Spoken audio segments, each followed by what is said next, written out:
delayed start. I think one of our speakers is having a little bit of difficulty joining today, which could make for an interesting session, but hopefully he'll be with us very shortly. Otherwise, I'm going to do the introduction and then we might get a little bit stuck, but let's see how we go.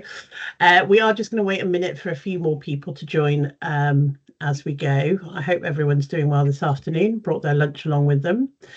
If there's no objections, we are recording this session so we can be sure to accurately follow up a little bit later.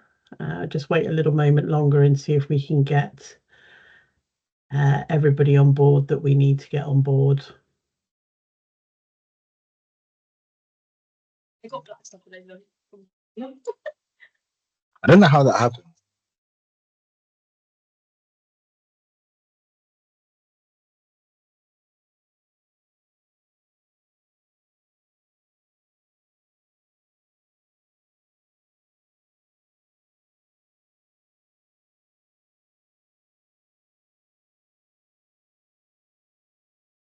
Hi, Sue.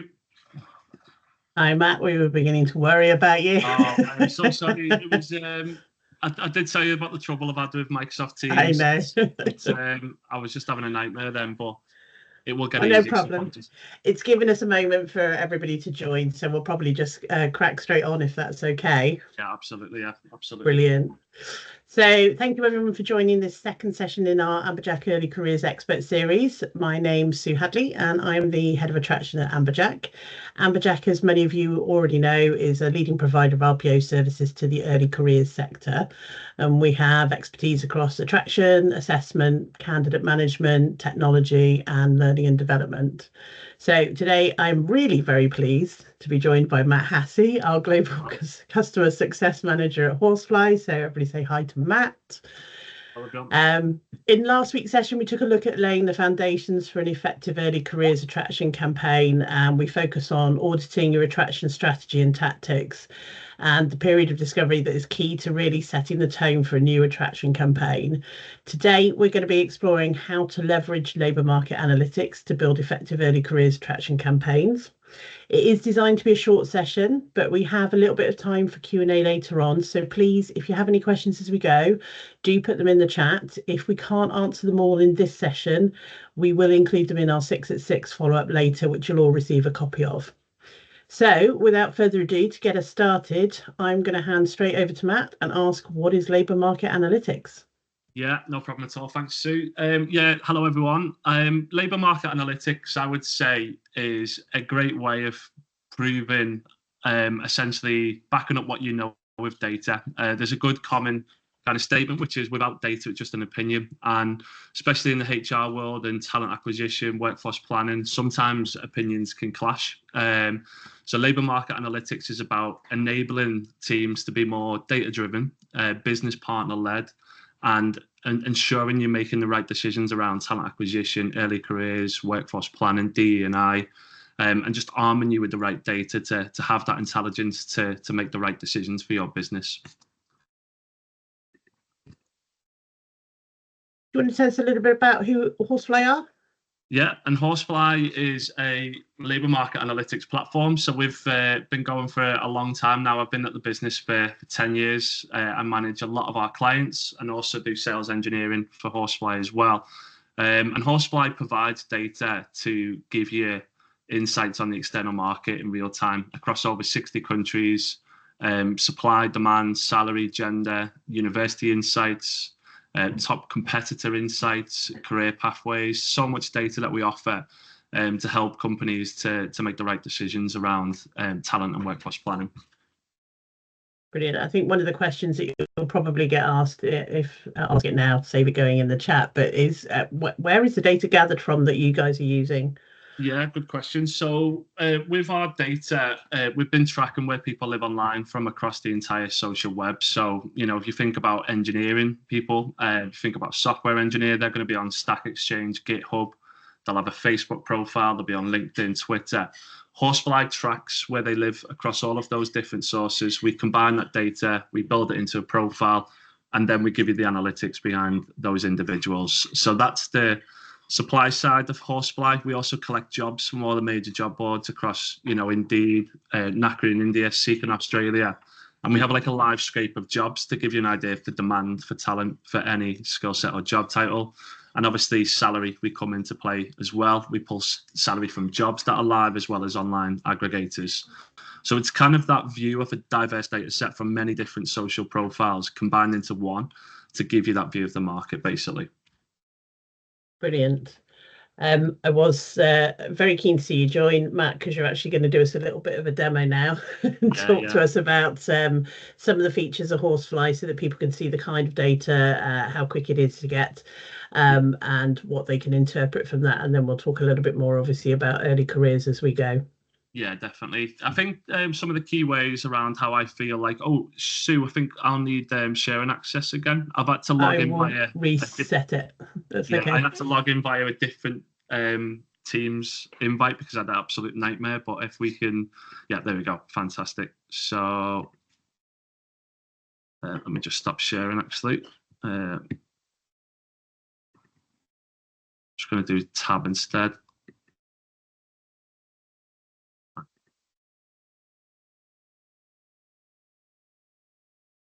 Okay, so we're basically, for anyone who doesn't know, we're a Google Suite company, so we use Google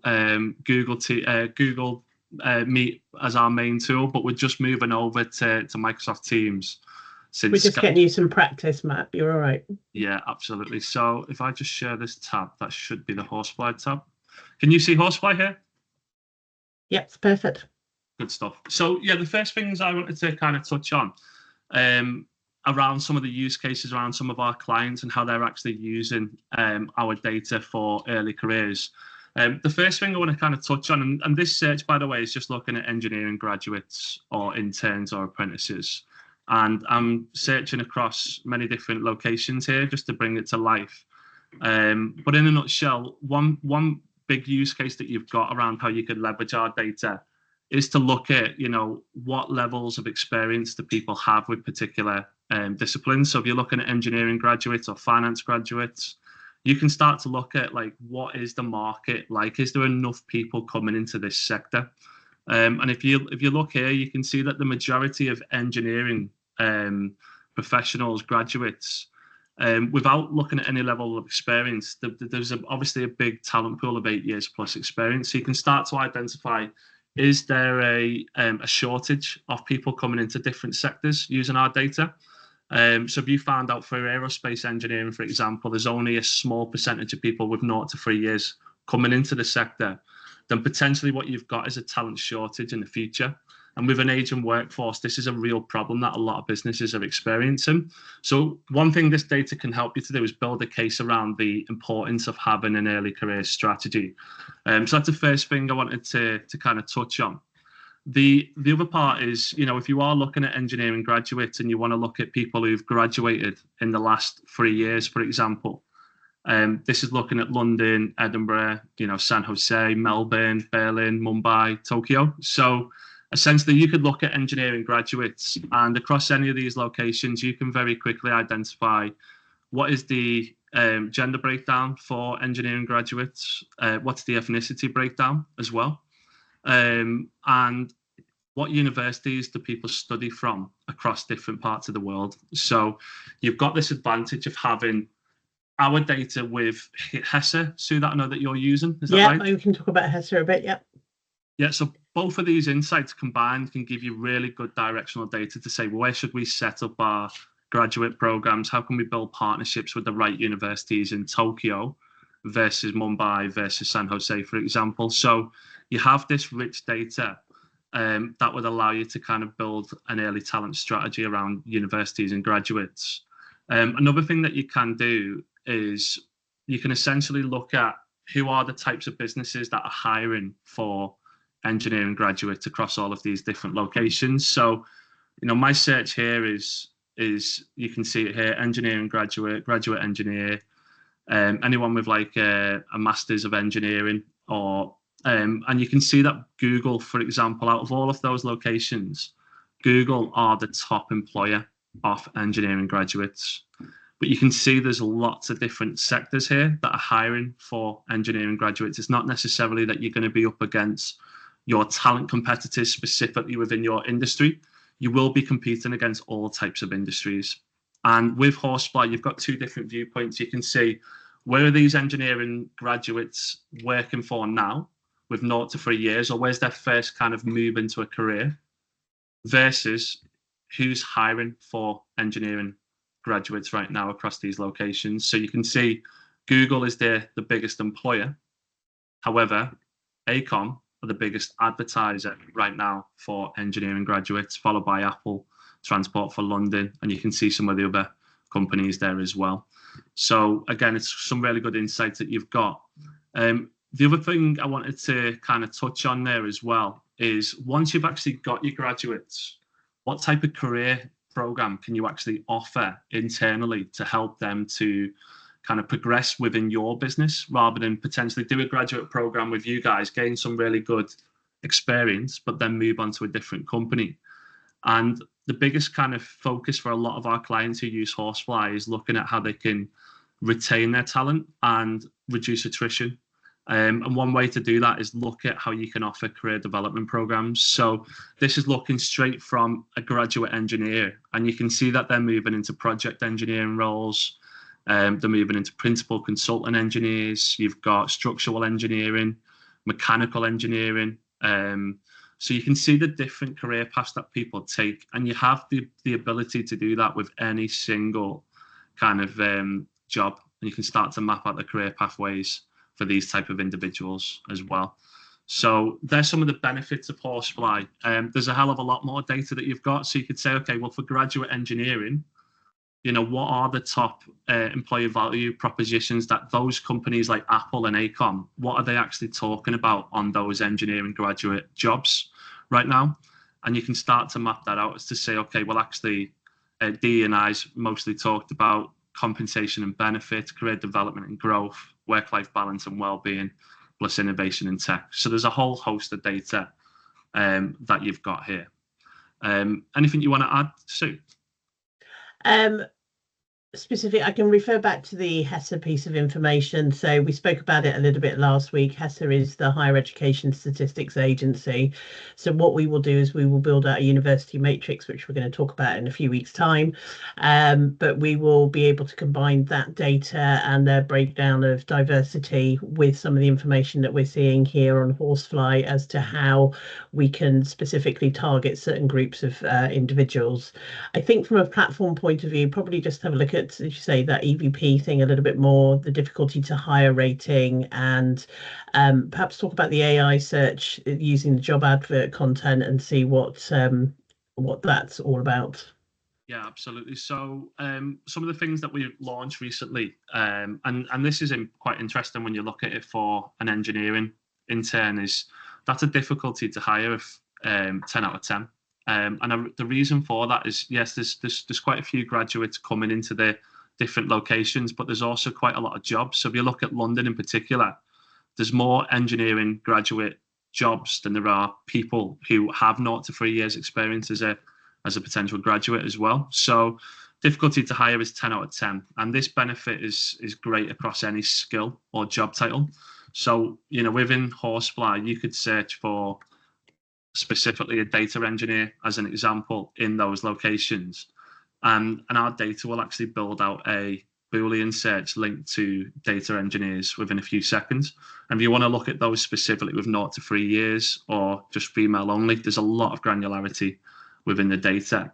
But again, you can kind of build out your search here for data engineers, and you've got that difficulty to hire score for any kind of skill or job title as well. One thing we've also launched, which again could feed into any kind of strategy, whether it's early careers, you know, planning for that for the future. A lot of businesses are quite concerned about what AI is going to do to jobs. And within 5 years, there's a big kind of question mark on what jobs will exist 5 years from now and what jobs won't. So with this type of tool, you can map out a data engineer job, you can map out any type of skill set or job title, and you can understand the AI impact. You know, is this role going to be impacted by AI in the near future? If it is, how can we reskill, retrain, relocate? These are some of the kind of decisions that you can make if it's a case of, you know, shortage of talent and aging workforce, that brings the emphasis on, the importance of early careers as well. So, there's a whole host of data that we've got to support early careers and right through the business to workforce planning to talent acquisition as well. Thanks, Matt. So I did obviously some prep with Matt before this session, and we talked about how we can apply this data to early careers campaigns.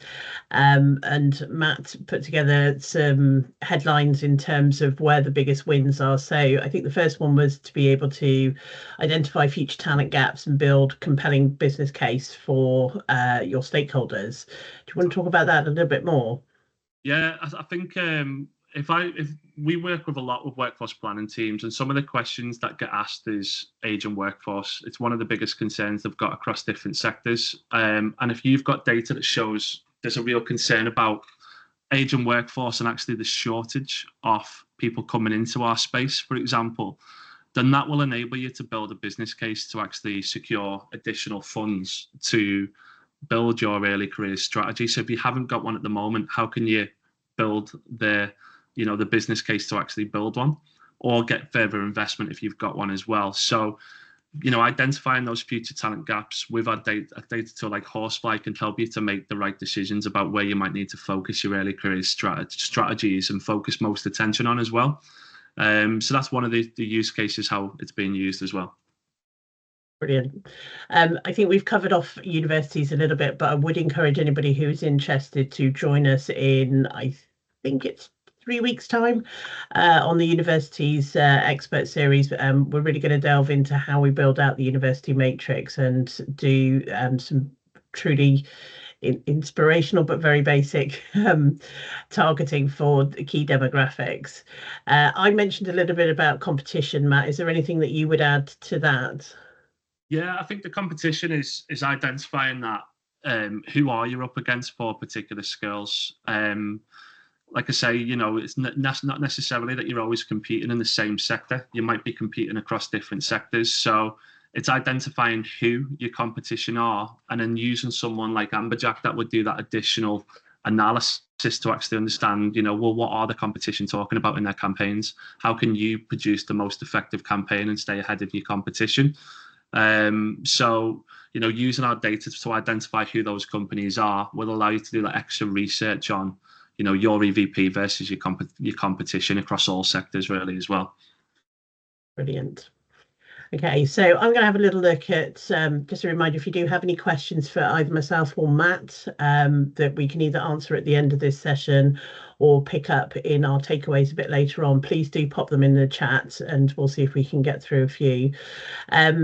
From our point of view, you probably wonder, from an attraction strategy, you might be asking why this level of research and data is necessary. So from our point of view, the first thing would probably be understanding where your talent exists and candidate trends.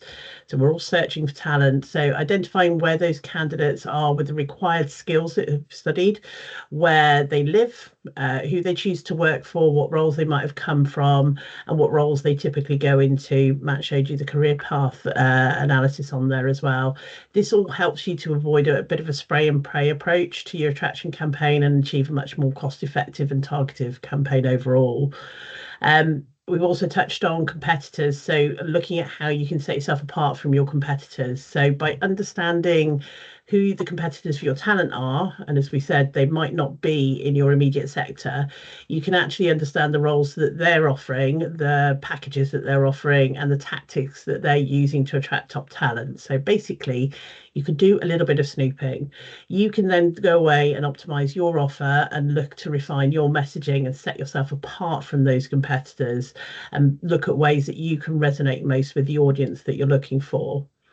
Another key area for us is probably enhancing your DE&I initiatives. Next week's session's on DE&I, and that's clearly an area that we're all still struggling with because the sign-ups are quite considerable for that session, but I would join it if you're able to.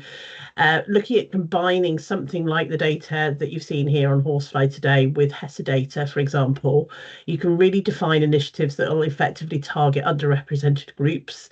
You'll understand where that demographic's studying and the typical role roles that they're going on to take, and you can refine your campaign targeting to not only reach your ideal audience, but improve your conversion from application to offer because you're truly engaging from the off with the right people. And probably finally, I'd say measuring and improving campaign effectiveness. So benchmarking your hiring targets against the market. If the data shows you that there are 14% females and you're targeting, as many of us are, 50% females in a role, sometimes you have to consider that evolution is more realistic than revolution. Using that data to evidence the market and track your achievements, basically aiming at perpetual improvement, perhaps rather than immediate perfection. That is a reality. And managing stakeholders in this process is pretty key for most of us in talent acquisition and making sure that people understand what is realistic. So I know that access to this type of data and level of data, as you saw from Matt's demo there, it can be done touch of a button to some degree. For us, the true impact is also coming from being able to effectively set up the search in the first place. We're learning as we go that there's a real technique to that, but being able to analyze the data to provide deeper insights. And with our experience of early careers recruitment market, we can basically make practical short-term, medium, long-term recommendations that take the data into a living document that you can use to build out your attraction strategy. If you don't have access to something like Horsefly through your organization, we are a global subscriber. I can't say it. I've tried it 4 times today already. A global subscriber. So we actually offer a range of reports. So we do bite-sized one-pagers to full in-depth location and role reports, and they all come with accompanying analysis and recommendations for you. So it's not just the data on the page. We can press the button and we can make that happen, but we're actually trying to give you insights that make a real difference to you. Over the last 12 months or so that we've been working with Horsefly, we've probably run about 3,000 reports, I think it's currently showing at. We really do value the data and insight that we can get from the tool. Some of these we use internally just to support our work with our clients on attraction campaigns, and some we're actually running for clients to share with their stakeholders. We actually did quite a significant set of reports for Octopus Energy Services as part of their attraction campaign, to which their VP said to us, "I cannot explain how world-changing it is to have this view." And they went on not only to use it, but said it was integral to building out their 3-year recruitment strategy. So people genuinely do see the difference that some of this data can bring in managing conversations, planning ahead, and just being more strategic in your approach to attraction. If you're interested in knowing any more about the reports and what we can offer, my contact details will be on the key takeaways you receive later today. You can just reply to that email and I'll be happy to get in touch and talk to you some more about it, and we can go from there. I can see that our team have been super helpful and added a couple of questions for you, but if anybody else has any, please do put them in the chat. Matt, I think the first one probably I'm going to ask is for you. For early careers recruitment, how would you make recommendations based on a minimal 0 to 3 year talent pool? Well, I think the key thing is, if you think about people who are in school or college, they don't necessarily have a social profile. And the ones that do, it's not really a work experience type of profile at that stage. It's more like just a general kind of Facebook profile. So 0 to 3 years is the earliest really you can get on looking at insights for future graduates. Where are they going to in their careers? Who's advertising for these type of positions?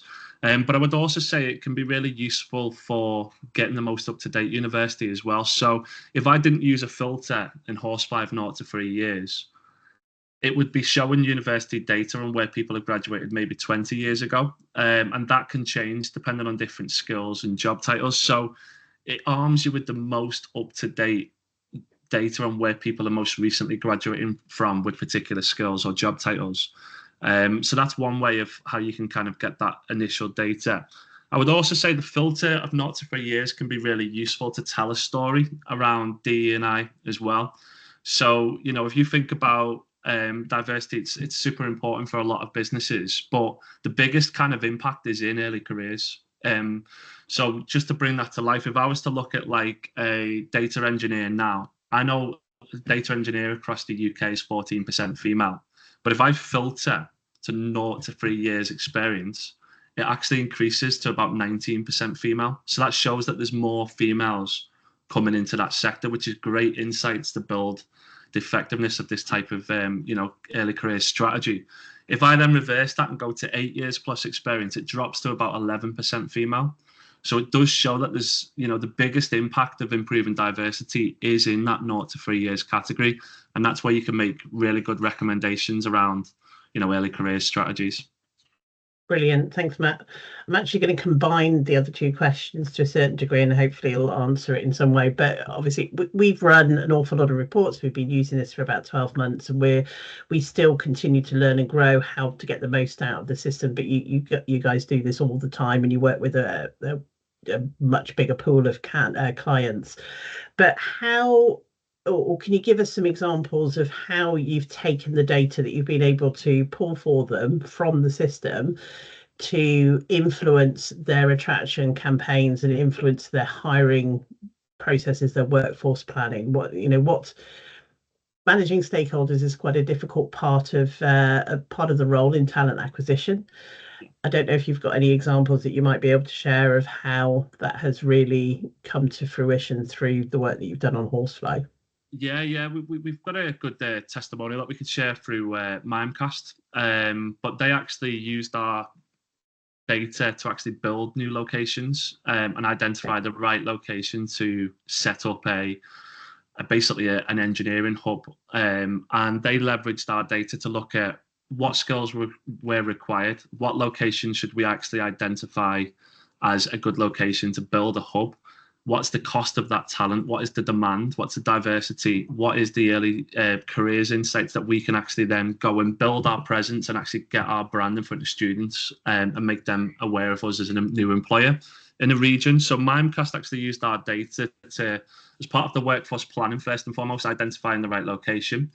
They used it and ended up choosing Canada as a location, and they was able to use the job titles, the keywords, to actually optimize their social media campaigns, to ensure that it's kind of getting in front of the audience that they wanted to attract. But all of those roles were filled directly within 60 days, and all in-house. And the actual diversity data that we were showing, they actually improved it by about 2% on what the market is showing. So I'll send the Mimecast testimony to yourself, Sue, and you can feel free to pass it on. Perfect. If anybody wants that, do just let us know. That's no problem at all to share. We've kept pretty much time, given we just had a little bit of a delay at the start. So I just wanted to say thank you for everyone for joining us. Thank you particularly to Matt for the brilliant demo and insight into the type of information that's available on Horsefly. If you would like any more information, I did promise that you will receive takeaways from us later this afternoon, so do look out for those. They will also be featured on LinkedIn as well in a short version, but there'll be a link to the blog. Hopefully, we'll see more of you next week when we take a look at driving DE&I recruitment objectives through early careers. If you haven't signed up for that, I will put a link into the chat and hopefully you'll be able to see that later. But it will also be in the takeaways a little bit that you received a little bit later this afternoon as well. But thanks again, Matt. Thank you to everybody for joining us, and hopefully we will see you next time. Thanks very much, Sue.